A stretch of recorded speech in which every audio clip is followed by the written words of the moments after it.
Hello everyone, good morning to all of you. Welcome to logic Pathshala. आज के इस video में हम कवर करेंगे 22 नवंबर के इम्पॉर्टेंट करंट अफेयर्स के क्वेश्चंस। इस वीडियो का जो पीडीएफ है वो आप लोगों को मिल जाएगा टेलीग्राम ग्रुप से लॉजिक पाठशाला 16, जिसका लिंक आपको दिया गया है डिस्क्रिप्शन बॉक्स में। So friend, daily current affairs के साथ साथ हम क्या क्या कवर करते हैं एक बार हम देख लेते हैं। पहले हम करते हैं करंट अफेयर्स के इंपॉर्टेंट क्वेश्चंस, उसके बाद हम कवर करते हैं स्टैटिक जीके के क्वेश्चंस, एंड देन हम लास्ट में करते हैं कुछ क्वेश्चंस को रिवाइज जो कि हमने लास्ट दिन कवर किए होती हैं। उसके बाद फ्रेंड्स, आपको टेस्ट के लिए रोज़ 2 क्वेश्चंस मिलते हैं और आप सभी की रिस्पॉन्सिबिलिटी बनती है फ्रेंड्स कि उन दोनों क्वेश्चंस के आंसर आप हमें कमेंट बॉक्स में ज़रूर बताएं।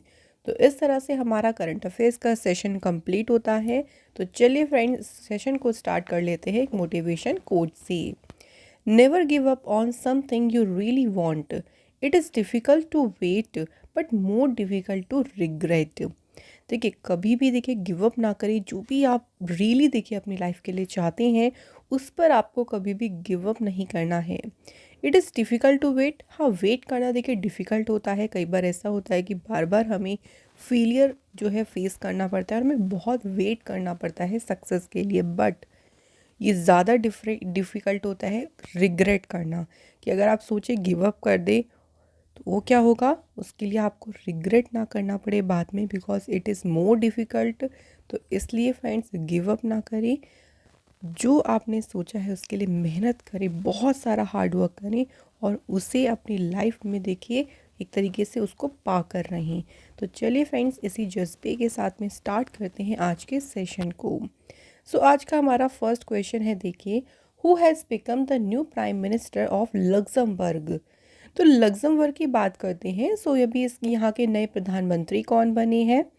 The right answer is Luc Frieden. ये लग्जमबर्ग के जो हैं अभी रिसेंट में नए प्राइम मिनिस्टर अपॉइंट हुए हैं।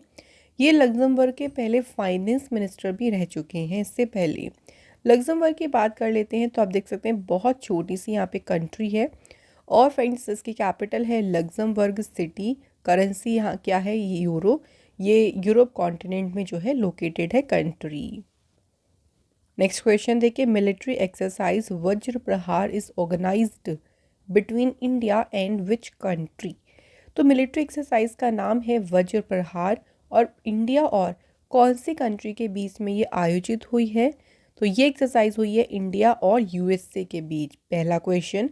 सेकंड क्वेश्चन ये पूछ सकते हैं कि जो वज्र प्रहार एक्सरसाइज है उसका कौन सा एडिशन हुआ है? उसका हुआ है 14th एडिशन। तीसरा क्वेश्चन, ये एक्सरसाइज कहाँ पे ऑर्गेनाइज हुई है? तो इसका वेन्यू याद रखिएगा, उमरोई मेघालय में जो है इसका आयोजन किया गया। इस एक्सरसाइज की शुरुआत कब हुई थी? तो इसका पहला एडिशन हुआ था 2010 में। तब से लेके अब तक इंडिया और यूएसए के बीच में एक्सरसाइज कौन सी हो रही है? वज्र प्रहार एक्सरसाइज। नेक्स्ट क्वेश्चन देखिए, what is the rank of India in global unicorn rankings with a total valuation of 195.75 billion dollar. अगर बात करते हैं इस रैंकिंग की जो कि है ग्लोबल यूनिकॉर्न रैंकिंग, तो इसमें भारत को कौन सा स्थान मिला है?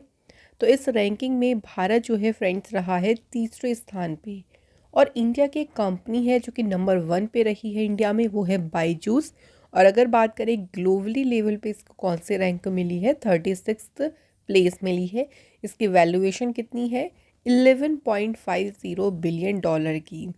याद रखिएगा, ये पहली इंडियन कंपनी है जिसको अपीयरेंस मिली है ग्लोबल रैंकिंग में, और वो कंपनी कौन सी है? बायजू। अब चलिए, इंडिया तो 3rd पोजीशन पे है। अगर बात करते हैं वर्ल्ड वाइड नंबर 1 पोजीशन पर इसमें कौन सी कंट्री है? तो ग्लोबल यूनिकॉर्न रैंकिंग में यूएस जो है नंबर 1 पे है, जहाँ पे highest number of unicorn companies हैं। उसके बाद सेकंड नंबर पे कौन सी कंट्री है? चाइना। तो ये दोनों भी याद रखिएगा, फर्स्ट पे यूएस है, सेकंड पे चाइना है, और थर्ड पे कौन सी कंट्री है? तो इंडिया जो है इस रैंकिंग में 3rd प्लेस पे है। इसी के साथ बात करें कुछ और रैंकिंग की, तो देखिए अभी इंक्लूसिवनेस जो इंडेक्स आई थी उसमें इंडिया को रैंक मिली थी 117, और इसमें टॉप किसने किया था? न्यूजीलैंड ने। उसके अलावा ग्लोबल पेंशन इंडेक्स की बात करें तो इंडिया को rank milli 45th and top किया है इसमें नीदरलैंड ने। नेक्स्ट देखिए ग्लोबल हंगर इंडेक्स जिसमें भारत को रैंक मिली है 111, 111th नंबर पे रहा है India. And global innovation index में इंडिया को रैंक मिली है 40, जिसमें टॉप किसने किया है, स्विट्जरलैंड ने। Next question, which state government has launched the every right for every child campaign to ensure equal opportunities for students. तो स्टूडेंट्स को इक्वल अपॉर्चुनिटीज़ देखिए इंश्योर करने के लिए, सुनिश्चित करने के लिए, हर बच्चे के लिए हर अधिकार, ये एक अभियान है। और इस अभियान को किसने शुरू किया है, तो याद रखिएगा उत्तर प्रदेश गवर्नमेंट ने जो है इस अभियान को लॉन्च किया है। इस कैंपेन को लीड किया है पावर एंजल एंड बाल संसद के द्वारा। इस कैंपेन में फोकस किया गया है इक्वालिटी और इंक्लूज़न पे। तो देखिए प्राइमरी, अपर प्राइमरी या कस्तूरबा गांधी जो स्कूल्स हैं वहाँ पे 25 नवंबर तक जो है डेली एक्टिविटीज़ इस तरीके से कराई जाएंगी जिसमें इक्वालिटी पे फोकस किया जाएगा, इंक्लूज़न यानी समावेशन पे फोकस किया जाएगा। और इस कैंपेन की थीम भी रखी गई है जैसे जेंडर इक्वालिटी और केयर एंड सपोर्ट। ठीक है, ये दोनों जो है इस कैंपेन के लिए थीम रखी गई है। तो याद रखिएगा इस कैंपेन को किसने लॉन्च किया है, यूपी गवर्नमेंट ने। अब बात कर लेते हैं उत्तर प्रदेश की। तो फॉर्मेशन हुई थी इसकी 24 जनवरी 1950 को। कैपिटल है लखनऊ, सीएम है योगी आदित्यनाथ, गवर्नर है आनंदीबेन पटेल। उत्तर प्रदेश का स्टेट एनिमल है बारहसिंगा, स्टेट बर्ड है क्रेन, स्टेट फ्लावर है पलाश और स्टेट ट्री है यहाँ का अशोक। लोकसभा सीटें हैं 80, राज्यसभा सीटें हैं 31 और असेंबली सीट्स कितनी है 403। यूपी से बात करते हैं कुछ और इम्पॉर्टेंट न्यूज़ की। तो देखिए अभी यूपी के चीफ मिनिस्टर योगी आदित्यनाथ जी ने पहला मिशन शक्ति जो कैफ़े है उसे उत्तर प्रदेश के गोंडा डिस्ट्रिक्ट में जो है इनॉग्रेट किया।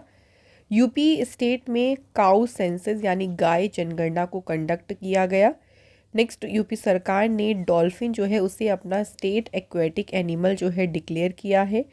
यूपी सरकार ने जो है गिफ्ट डीड स्कीम जो है इस स्कीम को शुरू किया था ताकि प्रॉपर्टी रिलेटेड जो इश्यूज होते हैं उनको कम किया जा सके। इसके अलावा मुख्यमंत्री खेत सुरक्षा योजना ये भी किसने शुरू करी थी, उत्तर प्रदेश गवर्नमेंट ने। नेक्स्ट याद रखेंगे इंडिया का पहला वैदिक थीम पार्क ये उत्तर प्रदेश के नोएडा शहर में जो है इस पार्क को ओपन किया गया। यूपी सरकार ने जो उनके यहाँ पे जेल है देखिए उनको नाम क्या दिया, रिफॉर्म होम्स या फिर इन्हें कहें इंग्लिश हिंदी में सुधार गृह। नेक्स्ट याद रखिएगा यूपी गवर्नमेंट ने नंद बाबा मिल्क स्कीम जो है इस स्कीम को शुरू किया था। यूपी पहला स्टेट बना जिसने बच्चों के लिए डिजिटल हेल्थ कार्ड की शुरुआत की। तो ये सभी इंपॉर्टेंट न्यूज़ है हमारी उत्तर प्रदेश की। चलिए फ्रेंड्स आगे बढ़ लेते हैं। नेक्स्ट क्वेश्चन है, Dharmendra Pradhan has launched 37 prime minister Shri Kendra Vidyalaya and 26 PM Shri Jawahar Navodaya Vidyalaya in which state. Dharmendra Pradhan जो है ये एजुकेशन मिनिस्टर है, उन्होंने अभी किस स्टेट में देखिए 37 तो केंद्रीय विद्यालय हो गया, 26 जो है वो जवाहर नवोदय विद्यालय को लॉन्च किया है। तो अभी रिसेंट जो है उड़ीसा स्टेट में इन सभी स्कूल्स को लॉन्च किया गया है। उन्होंने देखिए कहा है कि 2047 तक इंडिया को डेवलप करने का जो लक्ष्य रखा गया है या कंट्री की जो एक तरीके से कंट्री को एजुकेशन सेक्टर में जो आगे लेके आने की ज़रूरत है उसके ऊपर भी इन्होंने यहाँ पे बात कही है। और ये जो स्कूल अभी शुरू करे गए हैं इनसे कंट्री का जो एजुकेशन सेक्टर है उसको आगे लाने में और भी आसानी होगी। अब बात करते हैं उड़ीसा की। तो उड़ीसा की स्टेबलाइजमेंट हुई 1 अप्रैल 1936 को। कैपिटल है भुवनेश्वर, सीएम है नवीन पटनायक, गवर्नर है यहाँ पे रघुवर दास। उड़ीसा में लोकसभा सीटें हैं 21, राज्यसभा की सीटें हैं 10 और असेंबली सीट्स है 147।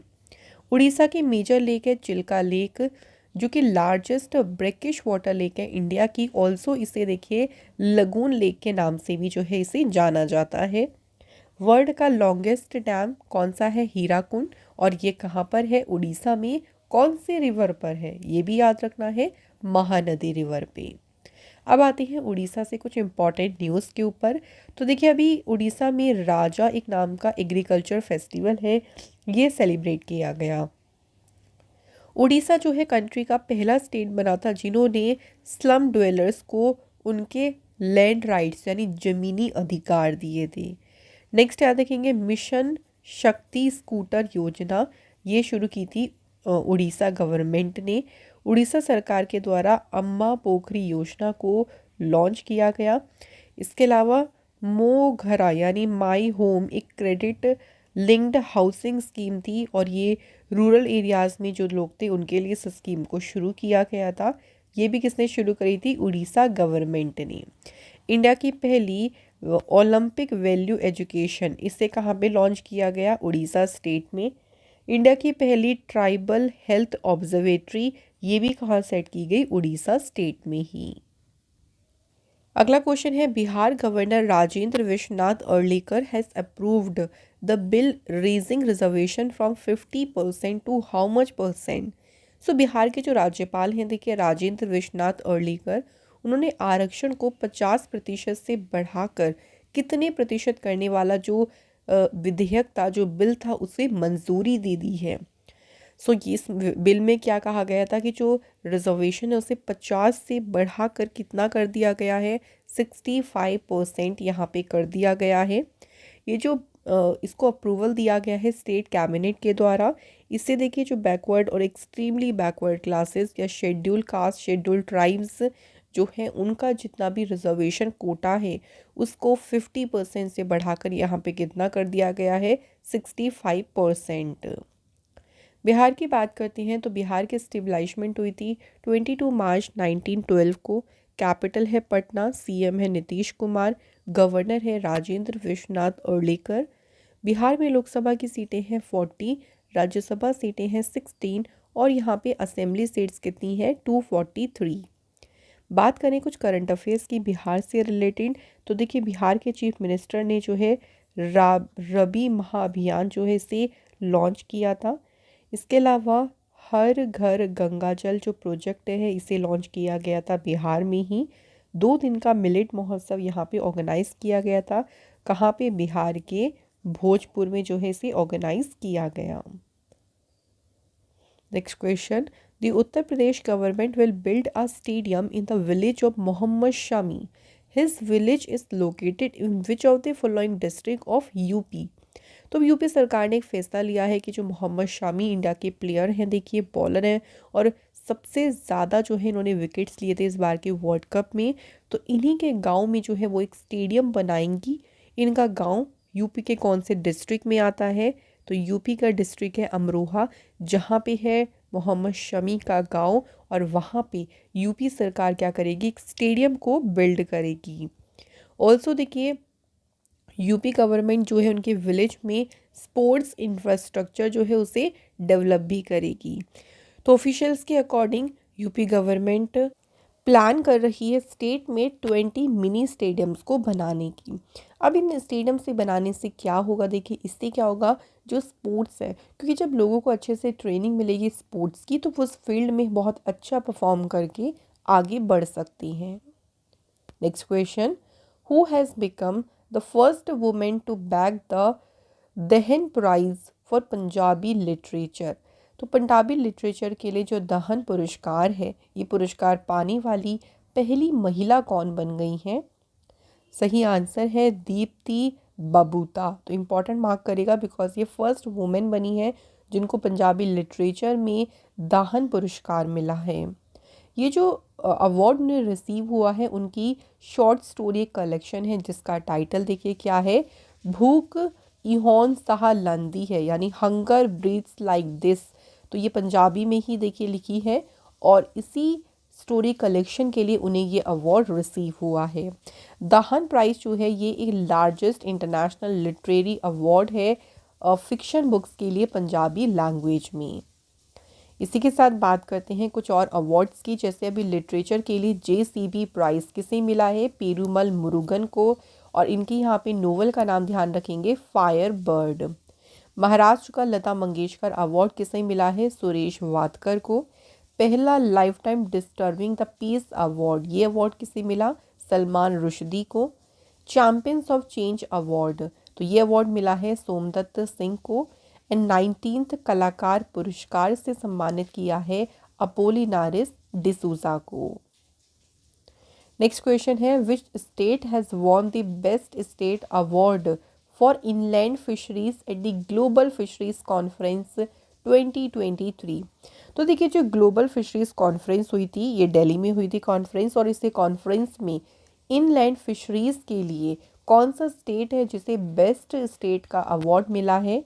तो बेस्ट स्टेट का अवार्ड किसे मिला है? उत्तर प्रदेश को। उत्तर प्रदेश में देखिए एक योजना भी चल रही है, प्राइम मिनिस्टर देखिए प्रधानमंत्री मत्स्य संपदा योजना जो चल रही है, उसके तहत यहाँ पे 31 प्रोजेक्ट्स को इम्प्लीमेंट किया जा रहा है। पिछले 6 सालों में जो यहाँ का फ़िश प्रोडक्शन है वो काफ़ी ज़्यादा इंक्रीज़ हुआ है, उसमें काफ़ी उल्लेखनीय वृद्धि हुई है। तो इसलिए उत्तर प्रदेश ने इसमें जीता है बेस्ट स्टेट का अवार्ड। अगला क्वेश्चन देखिए, who has become the first Indian जिन्होंने जीता इंटरनेशनल एमी अवार्ड। सो अंतर्राष्ट्रीय एमी पुरस्कार जीतने वाले पहले भारतीय कौन बने हैं? द आंसर इज वीर दास। वीर दास जो है ये एक्टर कॉमिक रही हैं, और देखिए इनकी एक नेटफ्लिक्स की कॉमेडी स्पेशल सीरीज़ थी जिसका टाइटल था वीर दास लैंडिंग, और इसी सीरीज़ के लिए या इसी के लिए जो है ये अवार्ड रिसीव हुआ है। इंटरनेशनल एमी अवार्ड्स का कौन सा एडिशन है इस बार? 51st। कहाँ पर हुए ये? तो ये हुए न्यूयॉर्क सिटी अमेरिका में। इस अवार्ड शो को ऑर्गेनाइज किसने किया था? International academy of television arts and sciences ने जो है इस पूरे अवार्ड शो को ऑर्गेनाइज किया था। इसी में कुछ और इम्पॉर्टेंट अवार्ड्स यहाँ पे आप देख लीजिए विनर्स के बारे में, जैसे कि बेस्ट एक्ट्रेस का अवार्ड बेस्ट एक्ट्रेस के लिए इंटरनेशनल एमी अवार्ड किसने जीता? कार्ला सूजा ने ला कायदा के लिए। बेस्ट एक्टर का अवार्ड जीता है मार्टिन फ्रीमैन ने। बेस्ट कॉमेडी में अवार्ड किसे मिला है? तो याद रखेंगे वीर दास को। बेस्ट टीवी मूवी जो मिनी सीरीज़ है इसके लिए अवार्ड किसे मिला है? ये सीरीज़ है एक ला कायदा, इसे ये अवार्ड मिला है। बेस्ट डॉक्यूमेंट्री का अवार्ड मिला है मरियोपोल द पीपल स्टोरी। और बेस्ट स्पोर्ट्स डॉक्यूमेंट्री का अवार्ड किसे मिला है? हार्ले एंड कातिया को। तो ये हमें अदर अवार्ड्स विनर्स भी याद रखने हैं। तो फ्रेंड्स, इसी के साथ हमारे करंट अफेयर्स के क्वेश्चंस कंप्लीट हो गए। अब स्टैटिक जीके के क्वेश्चंस की बात करते हैं। तो पहला क्वेश्चन है, देखिए, what was the real name of Rani Lakshmibai. Rani Lakshmibai ji के बारे में सभी लोग जानते हैं, झांसी की रानी, लेकिन इनका वास्तविक नाम क्या था? तो इनका रियल नाम क्या था? मणिकर्णिका टांबी। ठीक है, रियल नाम से भी क्वेश्चन इंपॉर्टेंट है, बन जाती हैं। नेक्स्ट क्वेश्चन देखिए, which historical figure was also known as Arjumand Bano Begum. अब यहाँ पे आपको कुछ नाम दिख रहे हैं जिनके बारे में तो हम जानते हैं, उनका देखिए रियल में नाम जो था वो था अर्जुमंद बानो बेगम। किसका नाम था? तो याद रखेंगे द आंसर इज मुमताज़। अब मुमताज़ के नाम से तो हम जान लेते हैं कौन थी ये, लेकिन हमें इनका रियल नेम भी, वास्तविक नाम भी ध्यान रखना है। Next question, what was the real name of Muhammad bin Tughlaq. So question में पूछा है मोहम्मद बिन तुगलक का वास्तविक नाम क्या था?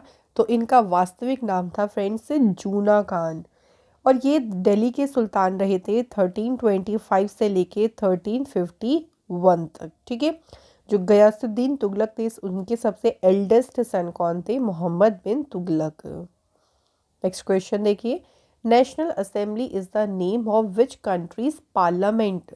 किस देश की पार्लियामेंट का नाम जो है नेशनल असेंबली है? सही आंसर क्या होगा फ्रेंड्स यहाँ पे? Afghanistan. Next question, what is the name of Iran parliament. तो ईरान की अगर बात करें, ईरान की पार्लियामेंट का नाम क्या है? The right answer is Majlis A Saura, Iran की जो है पार्लियामेंट है। सो फ्रेंड्स, कंप्लीट हो गए हैं हमारे यहाँ पे सभी इंपॉर्टेंट क्वेश्चंस। अब बात कर लेते हैं रिवीजन की। सो कल के क्वेश्चंस को एक बार रिवाइज कर लेते हैं। पहला क्वेश्चन है, recently which country has successfully test fired an M51.3 long range ballistic missile.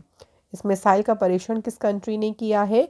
Answer is France. Next question, which of the following जिसने लॉन्च किया commission to foster social cohesive and loneliness, इसे launch किसने किया है? World Health Organization ने। Next है union fisheries minister Parshottam Rupala has inaugurated, इन्होंने 2 दिन का जो ग्लोबल देखिए फिशरीज कॉन्फ्रेंस हुआ था, इस कॉन्फ्रेंस को कहाँ पे जो है इसका उद्घाटन किया है? अहमदाबाद में। नेक्स्ट क्वेश्चन है which was the opening film, तो अभी जो 54th international film festival of India हुए उसमें ओपनिंग फिल्म कौन सी थी? तो ओपनिंग फिल्म का नाम क्या था? Catching dust. और यह सेरेमनी कहाँ पे हुई थी? तो इसकी ओपनिंग सेरेमनी हुई थी श्यामा प्रसाद मुखर्जी इंडोर स्टेडियम बैम्बोलिम में। नेक्स्ट क्वेश्चन है the sea buckthorn of which state और यूटी जिसे रिसेंटली मिला है जीआई टैग, तो सी बकथॉर्न जो है ये कौन से कहाँ से है? लद्दाख से। नेक्स्ट है देखिए शेनिस पलासियोसिस, इनको जो है मिस यूनिवर्स का जो है इन्होंने अभी क्राउन पहना है मिस यूनिवर्स 2023 का। She is from which country, तो ये किस कंट्री से बिलोंग करती है? निकारागुआ से। नेक्स्ट है तमिल राइटर है पेरुमल मुरुगन, इन्होंने अभी जेसीबी प्राइज जीता है किस नोवेल के लिए? तो इनकी नोवेल का नाम क्या है? Fire bird. नेक्स्ट उड़ीसा ने जो है अभी ओडीआई वर्ल्ड कप का टाइटल जीता, और उड़ीसा ने अब तक ऑस्ट्रेलिया ने अब तक कितनी बार जो है वर्ल्ड कप का टाइटल जीता है? तो ये उनका था 6th टाइम। तो ऑस्ट्रेलिया सबसे ज़्यादा आप कह सकते हैं कि सक्सेसफुल टीम रही है वर्ल्ड कप में, क्योंकि सबसे ज़्यादा टाइटल जो है वो ऑस्ट्रेलिया ने जीते, और फाइनल में ऑस्ट्रेलिया ने किसे डिफीट किया था? इंडिया को। सो फ्रेंड्स कंप्लीट हो गए हमारे सभी इंपॉर्टेंट क्वेश्चंस। कल आप लोगों से हमने टेस्ट के 2 क्वेश्चन पूछे थे, जिसमें पहला था wild life day, national wild life day कब मनाते हैं? 4 सितंबर को। सेकंड था वर्ल्ड राइनो डे, ये कब मनाया गया? 22 सितंबर। तो दोनों क्वेश्चन के आंसर आप सभी ने बिल्कुल राइट दिए हैं। सो आज के हमारे कमेंट है Pratyusha and Purnima Sardar. So thank you friends. और अब बात कर लेते हैं आज के क्वेश्चंस की। तो आज भी देखिए सिंपल से ही क्वेश्चन है। पहला क्वेश्चन है इजराइल की पार्लियामेंट का नाम पूछा गया है। सो इसमें से इजराइल की जो पार्लियामेंट है, संसद है, उसका नाम क्या है? और सेकंड क्वेश्चन क्या है, रिक्सडेग जो है ये किस कंट्री की पार्लियामेंट है? तो यहाँ से 2 क्वेश्चन बन जाते हैं, या तो पार्लियामेंट पूछ लेते हैं या फिर पार्लियामेंट का नाम दे के कंट्री का नाम जो है आप लोगों से पूछ लेते हैं। तो आप सभी जो है इनके आंसर हमें जल्दी से लिख दीजिए अब कमेंट बॉक्स में। इसी के साथ फ्रेंड डेली करंट अफेयर का सेशन यहाँ पे कंप्लीट होता है। अगर आपको ये सेशन अच्छा लगा हो तो फ्रेंड्स वीडियो को लाइक करें, शेयर करें फ्रेंड्स ज़्यादा से ज़्यादा, और अगर आप हमारे चैनल पे नए हो तो चैनल को सब्सक्राइब ज़रूर करें। Thank you so much for watching this video.